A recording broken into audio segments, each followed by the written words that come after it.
తెలంగాణలో బీఆర్ఎస్ ఈ సంవత్సరంలోనే ఖాళీ కానుందా? కీలక నేతలంతా కాంగ్రెస్ వైపు క్యూ కడుతున్నారా? గులాబీ బాస్ బుజ్జగించిన యువనేత మంత్రాంగం నడిపినా ఫలితం కనిపించడం లేదా? ఇంతకు అందరూ కలిసి గంపగుత్తగా కాకుండా ఒక్కొక్కరు ఎందుకు వెళుతున్నారు? తెలంగాణలో పరాజయం పాలైనా సరే పార్టీ అస్తిత్వం కోసం గులాబీ నేతలు ఆరాటపడుతున్నారు.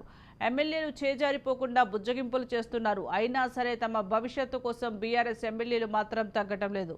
ఈ 5 ఏళ్లు విపక్ష ఎమ్మెల్యేగా ఉన్న ఫలితం ఉండదని, ఉన్న కాలంలో అయినా వేధింపులు, నిరాధారణలు ఎందుకనే యోచనలో కారు పార్టీ ఎమ్మెల్యేలు ఉన్నారు. అందుకే హస్తం గూటికి చేరుతున్నారు. కాంగ్రెస్ పార్టీలో చేరగానే పదవి రాకపోవచ్చుగాక కనీసం ఈ 5 ఏళ్లు పరువు దక్కుతుందని విపక్ష నేతలు ఆశపడుతున్నారు. మరోవైపు ఏది ఏమైనా పార్టీ పట్టు విడవరాదని కారు పార్టీ ఆరాటం పడుతోంది. కాంగ్రెస్ వైపు వెళ్తున్న నేతలతో దళపతి, యువనేత మంతనాలు జరుపుతున్నారు. అయినా సరే నాయకులు ఖాతరు చేయటం లేదు. కాంగ్రెస్ బలపడితే ఇక గులాబీ పార్టీ పరిస్థితి గాడి తప్పుతుందా? తెలంగాణలో పార్టీ పట్టు సడలుతుందా అనే ఆందోళనలో బీఆర్ఎస్ అధిష్టానం ఉంది. ఈ 5 ఏళ్లు పార్టీని నిలబెట్టుకుంటే చాలని, ఆ తర్వాత ఎన్నికలప్పుడు ఏదైనా చేయొచ్చని బీఆర్ఎస్ పెద్దలు యోచిస్తున్నారు. అందుకే కేసీఆర్, కేటీఆర్ బుజ్జగింపులు, రాయబారాలు జరుపుతున్న చాలామంది నేతలు చేయి అందుకుని కారు దిగుతున్నారు.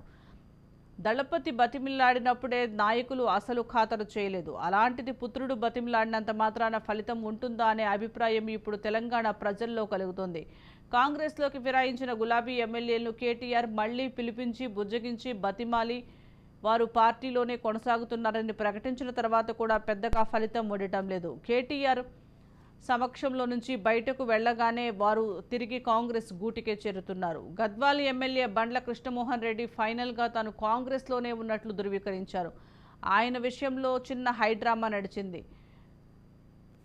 బండ్ల తొలుత సీఎం రేవంత్ను కలిసి కాంగ్రెస్లో చేరారు. తర్వాత కేటీఆర్ పిలిపించి బుజ్జగించారు. బండ్ల బారాసాలోనే కొనసాగుతున్నట్లు కేటీఆర్ ప్రకటించారు కూడా. 2 రోజులు గడిచాయో లేదో సీన్ మళ్లీ మారిపోయింది. బండ్ల కృష్ణమోహన్ రెడ్డి, మంత్రి జూపల్లి కృష్ణారావు తదితరులతో కలిసి రేవంత్తో భేటీ కావటం విశేషం. దీంతో గులాబీ దళానికి మరింత పరువు నష్టం వాటిల్లినట్లయింది. వాస్తవానికి బండ్ల ఇటు వచ్చేశారన్న మాటతో ఎమ్మెల్యే అనర్హత తప్పదని, మళ్లీ ఎన్నికలు వస్తాయని గులాబీ పార్టీ కోటరీ ప్రచారం చేసేసుకుంది. దాంతో అటు వెళ్లిన వారంతా మళ్లీ వచ్చేస్తారని భావించింది. అంతేకాదు ఇక నుంచి వెళ్లాలనుకునే వలసల ప్రవాహం ఆగుతుందని ఆ మేరకు ప్రచారం చేసింది. కానీ ఆ పాచిక కూడా పారలేదు.